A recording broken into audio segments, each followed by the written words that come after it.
Well, I've got a bit of a treat. I don't know if it's a treat for you, but it's certainly a treat for me to get my hands on one of these. This is the Furibee Stormer 220. Really nice looking little quad. Well, actually not that little for me. I'm usually used to running these sort of things around my garden. I've got a lovely little circuit I play around with. If you're unfamiliar with the channel, you'll just have a look at a couple of the videos. You see what I blast around with.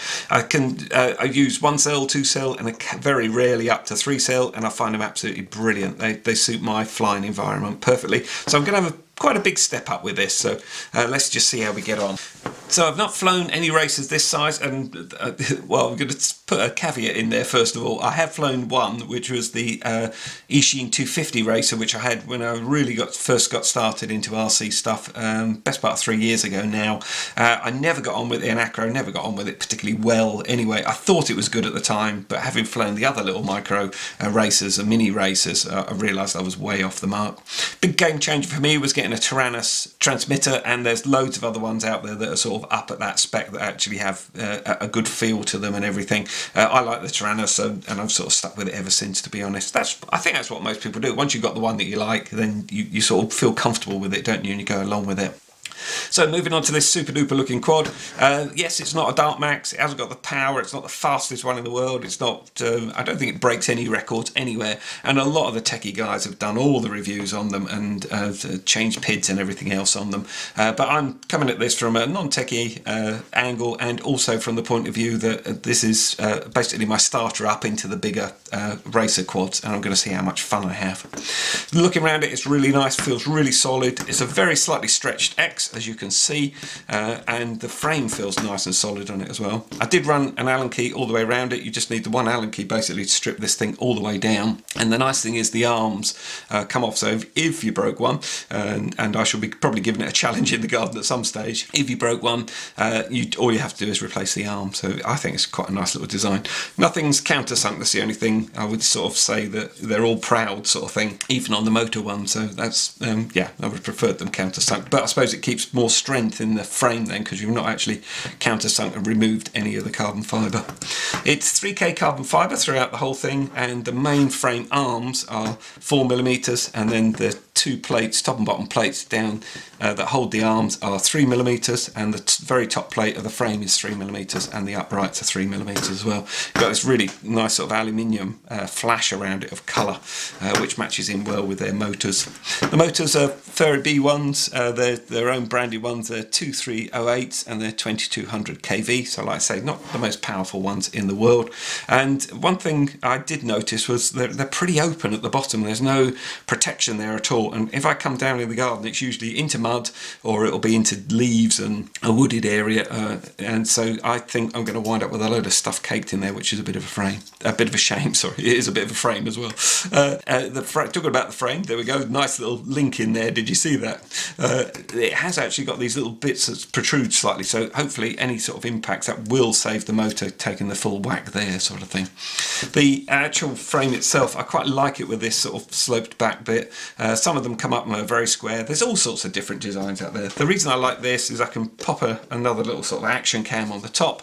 I've got a couple of various options I'm going to play around with probably, and you could even put, you know, full on action cam up the top. It would probably carry it no problem at all. They do actually give you the run cam holder for the little square one, and that would probably fit the GoPro one as well, and you get a strap with that as well. So that's, yeah, I think that's, you know, quite nice. So they're obviously geared, that's possibly why they've geared it that way.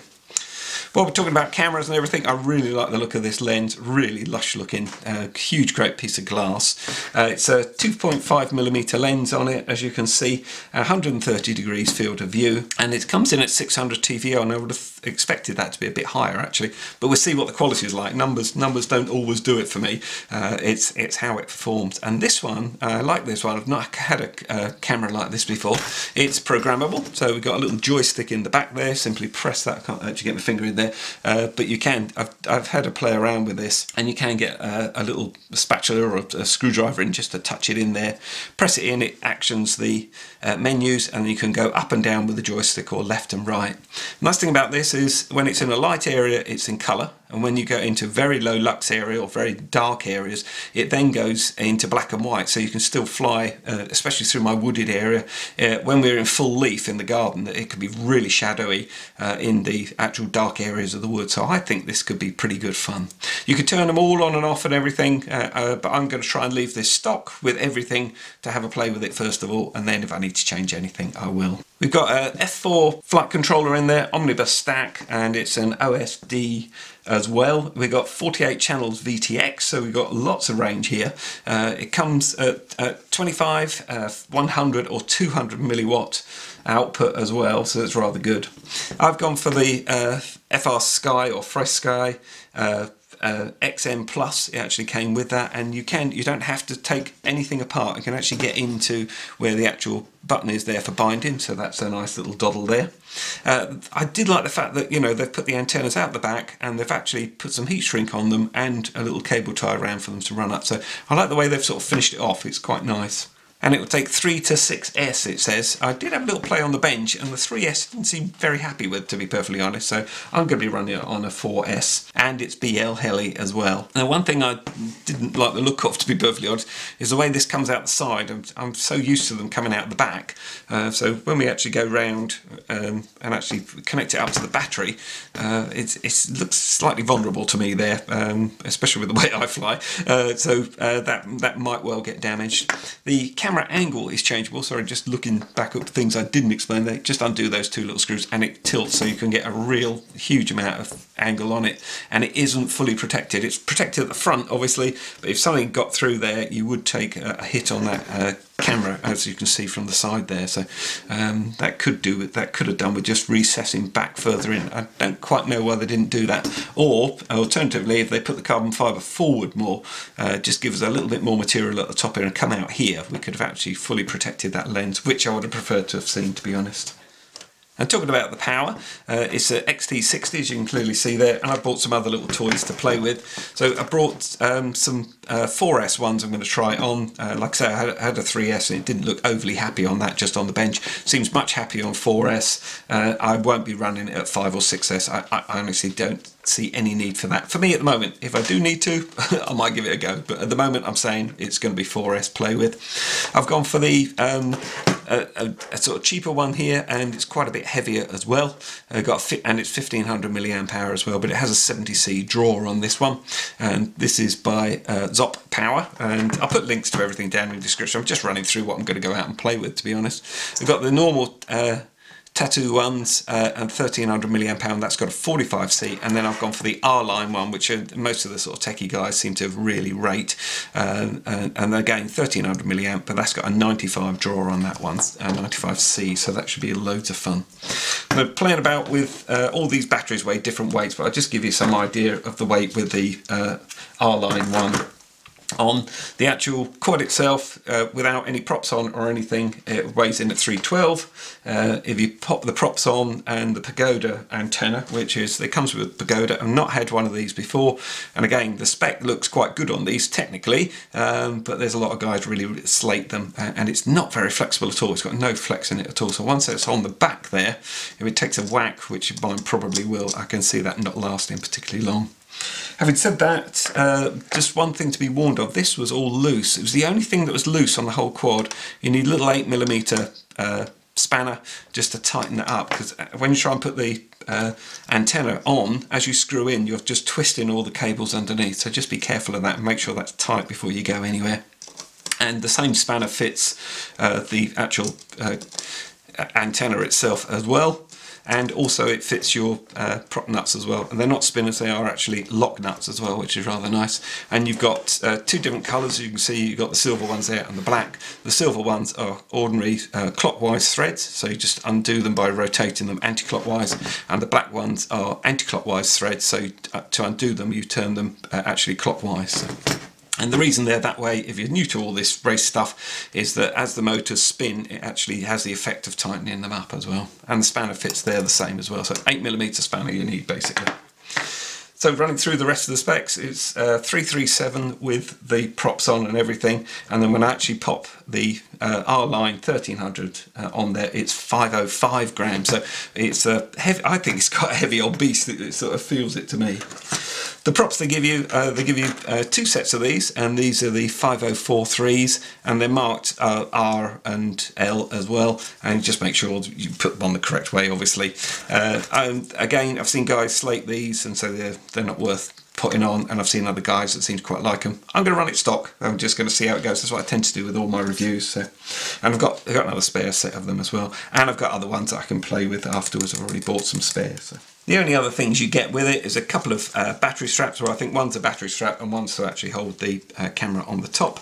And the nice thing is they've put the slots in there so you can actually get the straps through, and you can get straps straight through the bottom as well, which is good because sometimes the stacks are actually touching down there and you have to take everything off just to get a strap through, which is a real pain. And then if it breaks, you've got to take it all apart again. I find that a pain anyway. But these are pretty good. They seem okay for what they are. The only thing I was a little bit disappointed with, it actually comes with what you would think would be something that would stop your battery slipping around, but this is actually just foam. It's not like the 3M stuff, the sort of sticky stuff that holds your battery in position. This is a foam, so this actually slips really easy, and this really doesn't want to slip at all. So I'm going to use my 3M one, just pop that on there, and that should hold the battery nicely. I really wouldn't bother with this. I don't think it's, you might as well just put it on the carbon fibre. It feels just about slippy, to be honest. So that's enough of me blethering on. I think what I need to do is get it bound up to the Tyrannus, quickly run it through Betaflight just to set my switches. I'm not going to touch anything else on it, and get out for a flight. Okay, so just into Betaflight here. I've bound it up to my Tyrannus, and I'll show you what switches I've set up when we actually go out on the line of sight. Basically, I haven't done anything to it at all, really. I'll just show you what it comes with as standard, and then we'll see how it flies and if I need to make any alterations. So the port one was, it was on UART 6 for some unknown reason. It came out of the factory that way, so I put it on UART 1, was the only one I could make it work on. Quite easy to remedy, just obviously just flick the switch on here. Configuration, it was on Dshot 600, which is good. Everything else I've literally left as it is. The only thing it didn't have was the craft name, so I've put that in as a Stormer 220. Everything was set up right here, so like I say, I'm just literally going to scan through it to show you. I did flick on anti-gravity this time. Not played around with it before, but having seen a couple of Joshua Bardwell's ones about anti-gravity, I thought I'd give it a quick go, so I've flicked it on to have a little play with it. Everything else I left as was. Obviously, if you do make any alterations, make sure you click the save and reboot before you go back in to make any other changes. Otherwise, it's just not going to save it back. Cell voltage, minimum cell, I just knocked that back down to 3.2, which I normally do, and that was about it on here. And again, hit the save button down the bottom right here. PID tuning, I've done nothing. I've just left it as stock and see how we get on with that. And like I say, the techie guys have done all the stuff, and they'll put their PIDs up and everything, so we can all get the benefit of that, which is really kind of them. And again, if you do change anything, hit save. Onto the receiver, and like I say, I've bound it to the receiver, and just make sure all your switches and everything's working, using the graphics down the bottom here to make sure that everything's going in the right direction, and it certainly is. The only thing I think I did change was actually this was on the wrong one, basically. This was on the default one, which was the TRE, and mine's not set up that way, so just simply change it over to TAER, and that everything works correctly there. And as you can see, I've sort of popped the auxiliary switches on as well, and I'll show you what I've set in those in a second. So onto the modes, and this is what the switches are. So like I say, when we're outside, I'll show you what mode AUX 1 is. Basically that's the arm button. I always put that in the same place. AUX 2 is the default is angle, and then click it into center position and it goes into horizon, and then click it into the third position. Whoops, let me get down there far enough, and it will go into air mode. And then I've got the beeper on three-way switch, so just flick that on and that pops the beeper on, and also if I flick it next switch over, the LEDs come on as well. Haven't done anything on the motors. OSD, I've just altered a few things. Quite a lot were on, and I've just changed it around. And in here you can always move these down to wherever you like. You can just literally click and drag and move them to where you want. I tend to have the crosshairs on and then next week I'll take them off. I'm never sure whether they help or not. I don't bother with the horizontal bars, and run the artificial horizon or anything, and I just have the battery one at the top here and the flight one. I'm really minimum on it. It doesn't really do a lot for me looking around. I just want to know when the battery's getting low, that's all. LED strip, I haven't bothered changing anything on that. Like I say, it doesn't really interest me, but you can do all your swaps and everything here, and everything else was left as is. So I want to get out and fly. Let's go. Okay, so we're all bound up and everything. I've got the X7S. I just saw a special offer on it, so I thought I'd give it a go. I do like my little Tyrannus one, so give it a go. I've got the arming switch here, so that's on and off there for the arming switch. So that's just showing you what I'd set up basically in Betaflight. Got this one here is the beeper, and also turns the LEDs on. So hold that up, you can see we've got a really nice bright array of LEDs, and we could change their colours and everything, but not something I really need to do. And then I've got my different mode switch here. This is in angle mode, then we've got horizon mode, and then we're into acro mode, and that's air mode on there as well. So I'm just going to do a quick blast around and just see how we get on. And to be honest, I'm slightly nervous, so let's see how we get on, shall we? So I'm going to arm it and just fly it in stabilised first of all. Nice, really nice. Lovely and smooth. I'm just going to do a punch out. I've got to do it, haven't I? Yeah, that goes. Gee whiz. Very nice indeed. Lovely. Oh, actually, I'll turn the LEDs. There we go. We've got the LEDs back on now. I'm just going to try horizon. Just try a couple of little flips in horizon. Gee whiz, it flips like. Yes, it's slightly different to everything else I've ever owned, I think. Lovely. Yeah. I don't tend to flip it. I'm not a big flipper in acro mode, but this one I think will encourage me to do it. Very nice indeed. And then I'm going to go into full acro, into air mode. I'm not usually great at line of sight in air mode, and this is actually really nice. Very nice indeed. I like it. Super. Lovely. And the recovery on it is phenomenal as well. So I'll just give that a full punch out in acro. Here we go. And this isn't the R-line one either, so 3, 2, 1. Just going to give it a go with the R-line one now. Just going to give it a quick punch out just to see how we get on with that. See whether there is a major difference sort of thing. There we go. I don't know, it screams either way, doesn't it, I think, really. 3, 2, 1. Gee whiz, I think that does go a little bit faster. Okay, so I did give it a quick go in stabilised angle mode. I was going to do a bit of a flight with it. To be honest, it's a dog in that, as you would expect. This is built for air, acro, proper stuff. In stabilised, it just wallows so much, and you have to give it so much stick input. You just feel as though you've got virtually no control over it at all. So in air mode, it's lovely, beautiful fun. The only thing I did find is it sort of drifts out on bends, and I think this is just purely down to my inexperience with these sort of quads, and the weight seemed to carry out on the bends. You can sort of see on most of these early bends I'm sort of drifting out and not snapping it back in there, so you just sort of get a hang in the air if you don't give it some stick input to get going again, and you need to keep that on as you're coming through the bend. I'm sure the guys that fly these all the time would say that's perfectly normal, you're just not giving it enough stick input, and I understand and respect that. That's fine. It's lovely on recovery. You just sort of power dive it down, give it a bit of throttle, and it just pulls straight back up, and all of a sudden you're ascending. You get a lot of air below you, and you sort of run out of sky above. In my flying environment, there's trees up high, so if I don't watch it, you could easily wind up clipping those. You'll see in the later footage loads of stuff where I clip trees, and it just carries on going. It's amazing. I did manage to get it under the racing gates, through the racing gates, and actually around all my woods environments, which was good. The one I didn't manage to do as yet is up through the garages, and then I've got a very tight turn at the exit turn. I never managed to really master that in this review. I should play around with it. I should probably get it done. It's not really an issue, but it does tend to get a move on. On the footage, it doesn't look as though I'm going that fast, but honestly I felt that I was really batting around the garden, and this thing screams as it comes past you. The noise is phenomenal off it, and awesome. I mean, you know, people around knew I was flying, where normally normally I can fly my little micros and everything, no bother at all. You saw that power dive there, and it was absolutely no problem at all. The recovery, just literally on the ground, it comes back up, and then I'm going to do another loop, and then I'm going to get really close to that tree in the middle of my drive. And that's kind of a brilliant break for these big quads. And you'll see the impact it takes, and then afterwards there's absolutely no damage whatsoever. So I'm managing to get it through the tiny ones, up through, and then this is the one that I think is the absolute killer on it. The end of the flight, bang, wallop. And like I say, not even a bent prop. So this is how dark it is outside. It is really dark. The camera's, my head cam is really struggling with it.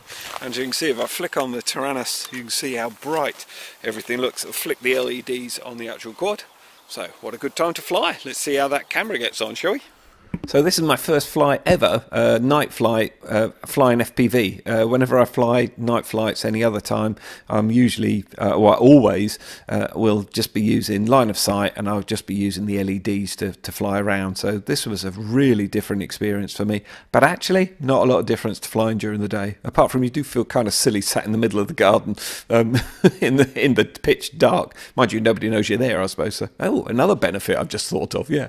And really good. It just worked really well. I thought the depth perception and my picking out my lines and everything wouldn't be so good, because obviously you've lost the green of the trees and the colour of the house and all that sort of stuff. But honestly, it didn't really make any difference. It was a really nice experience, a lot better than I thought it would be. I thought it would just be a novelty and wouldn't do anything, but actually this opens up a whole new genre for me, that I can actually fly in winter and just go and sit, probably just go and sit in the greenhouse, put the heater on, and just be quite happy in there flying around. You will see it does go back into colour in a second when I put it in stabilised mode, because it points directly up at the sky and it manages to get enough light just here to get it back in colour, and then it drops back into black and white. Okay, so another first for me and on the channel. This is the first time I've ever had a racer, either, well, this is my first full-on size racer, but the minis, the micros and everything, I don't think I've ever flown them in an open environment. If anyone knows that I have, please tell me, because I can't remember it. I usually fly in the confines of my garden, or if I'm out and about, I would pick somewhere that was tight. This was just awesome. I just had loads of air above me. I do have trees all around behind me, but there's no issues. I know exactly where they are, and obviously I just showed you where the telegraph poles were. But doing the stunts and the tricks is so easy when you've got so much space around you. A real confidence builder for it. And what I should do is take this, back home, and I shall probably start doing a little bit more of the stunt stuff in the garden. Negative side of that is if I drift in the garden, or I hang a bit too long or anything else, I'm going to hit something. I don't have a lot of space to actually do it in. So and I know there's technical guys that could probably pop it through my garden and do flips and tricks and everything, but it really is quite tight for me anyway. It was just awesome. The other thing I found was with having so much space around you and no guide of where everything was, you can't really get a line wrong. So if in my garden I go and I do a tight, I'm coming through the trees and I'm running tight, and I just start to drift out, I'll hit one, like I showed you on the last earlier in the review. Now out here, if I drift out like here and it's not quite where I want it to go, it doesn't show. You wouldn't know, unless I tell you that wasn't quite as tight as I wanted it to go. But even that doesn't make any sense when there's actually an obstacle there that you're going to clip and hopefully not damage anything. Then it really does show how tight the quad is and how good it is at performing. Anyway, that's just my take on it. I'll show you a bit more of this footage and then we'll get on with that summary.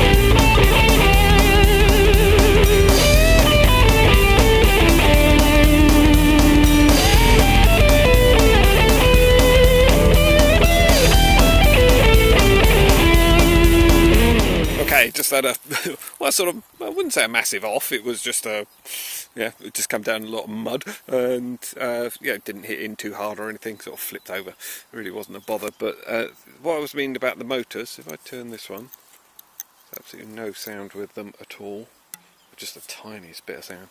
But this one here that's got all this mud, which must have a bit of grit in it, you hear that going around now. I've had this happen on quads that this area is all protected, so it's not totally unusual, but I usually find, obviously power off, give it a quick wash through, blow it with the airline, let it dry off in the airing cupboard of shame, and we're back up for another flight. Okay, so what did I think of it? Well, you know already, come on. If you've stuck with me right the way through this whole review, and I thank you if you have, you've done amazingly well. There's going to be medals and paper hats dished out worldwide for sticking with me on this one. But I've had a blast with it. It's the first one I've had of this size, so I'm doing a full thing on it as far as I can see. Do I love it? Yes, I love it. It's awesome. How's it fared? Really well. I've bashed it. It's trimmed trees, it's done all sorts of things, even hit it off the side of the shed, and it's been absolutely fine. No damage whatsoever on it. That motor that I wound up with the grit in, that's absolutely spins fine, same as this one does, makes exactly the same, well, zero noise, so absolutely no problem at all.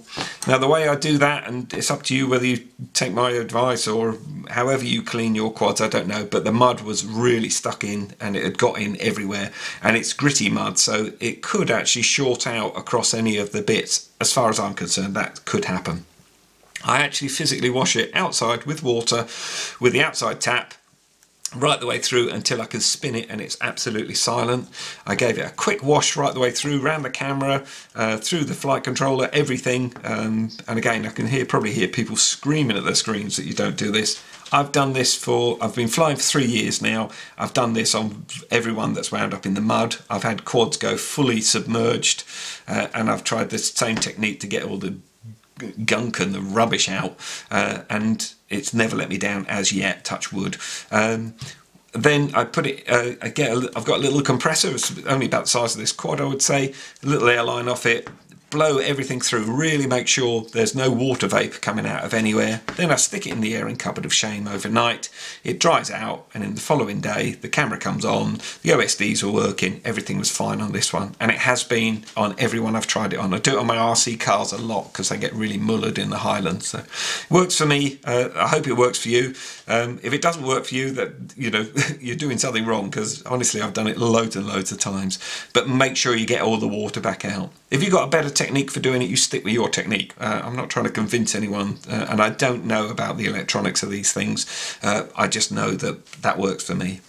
If you don't want to wait the overnight and you're really nervous about it all, and if you need it back up in a rush, which we all do when we've got time to fly, we do actually have hair dryers in the house. I know that's going to be a shock to you all. No, they're not mine. And I just dry it with a hairdryer, get everything really nice and warm, so it's sort of touch warm, and then that's got all the water vapour out, plug it in, off you go again. So that's the way I do it anyway. So having said that, there's actually no damage on this thing at all, and it has hit, banged into everything without any problem.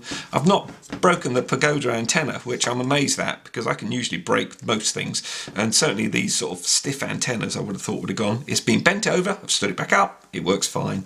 I did try cloverleaf to see whether that was a better reception or anything. Honestly, I couldn't notice any difference. The other side of my house is always a killer for the radio signals, and this did the same as the cloverleaf, so I don't know whether I'm doing something wrong. I can only give you what I do, and that's the way I run the channel, so I found it absolutely fine and should just leave it on. It's good. The only damage I do have is actually here, is the actual shrink wrap on the motor wires has actually got caught by the prop there. I don't know if you can see that. It's really walloped it one and just cut it into there slightly, so I'm going to cable tie these down and just make sure that it hasn't broken the insulation, because I've flown it since. I have mullered a couple of props completely, and these ones have been bent over and everything, and they're absolutely fine. I even chipped out the back, and it still flies really nicely. when it's hit things, you can control it and recover it. Now, when I've done that with my micros and my minis, it's very difficult to recover them in air mode. They drop almost like a stone. This has the ability of actually powering itself back out of trouble. So let's hope that doesn't power itself into something like the greenhouse. But I've recovered it so many times. I've been quite chuffed. I don't think it's overly thrilled about the impact though. The camera, I love it. I loved flying at night. Another genre of the hobby that I've not tried, and it was great fun. That opens up a load for me, and I love the way it flicks between colour and black and white. Yes, I did notice the camera grade was slightly lower than like 1000 or anything like that. TVL, this is a 600 as I said in the beginning. Honestly, it's flyable. It's a bit over sharpened for my Sky Zone goggles, but I tried it on, just played around with it on a couple of batteries on some other goggles which have a much softer image. They really do, and sometimes on some of my quads they're too soft, but this one was actually fine on them. But I coped well with the Sky Zone. You saw it all. I stuck on the same goggles throughout just to show that it was perfectly fine, but the image is a little bit over sharp for my personal taste. The VTX, if you want to set that up, you've got your channels there, you've got your power tool to the milliwatts, and then you've got the boot button there. Obviously press that, quick press changes the frequency, hold it down for 2 or 3 seconds and it changes the band. The only thing is you've got the LEDs on the back, but it doesn't tell you there's no channel map with it, and I can't find one on the web. I'm sure there is one out there, but I changed it around a few times, just hunted around with my goggles, and it was no problem at all on the frequency. So it worked fine on the channel, so no trouble at all. No damage whatsoever. I did, after about the 3rd flight, notice that a couple of these had started to come loose. Actually, quite a lot of them had sort of loosened up. So I've just tightened them up. I should have put thread lock on them, but I didn't. And since then, they've not come undone. So even though I checked them, they've obviously, the initial sort of run around and play around with it just loosened them just a wee bit. But now they've absolutely stayed rock solid. So. And like I was saying, on the transmitter and the controls, it's just getting used to really nailing it and then giving it some throttle as you want to come out of a bend. Once you get that sorted, it's lovely. I really enjoyed it, and I don't know if I need to change any PIDs or anything on it. So that's the quad virtually all covered, and just those batteries that I tried out for you. The R-Line, big surprise here, wow, shocker, that was the best, and it's the most expensive as well. You can buy actually 3 of these batteries for 2 of these batteries, and the difference wasn't huge, but I could tell even on the FPV that I was flying with the R-Line. So if you've got the extra dosh, go for these. If you want longer flight times when you're out and about, and you're going to buy 3 or half a dozen of these, then that would be a bit of a sway for me, I must admit. But the R-Line are definitely better if you've got the cash, sort of thing. I did try the LiPo one, and as you can see, this is a massive battery in comparison. It's just huge, and it's a lot heavier, and I could really tell where the performance was down with using this one. But again, if you can find special offers on them, none of them are unflyable, but definitely R-Line if you got the cash. So that's me all done. I hope if you stayed with me, I'm gobsmacked. Thank you so much. Your patience is amazing. I have had a blast with it, with the first one. I'm sure there's going to be more races on the channel very soon. So our batteries are all charged up. I'm off for another play, and I'll see you on the next one.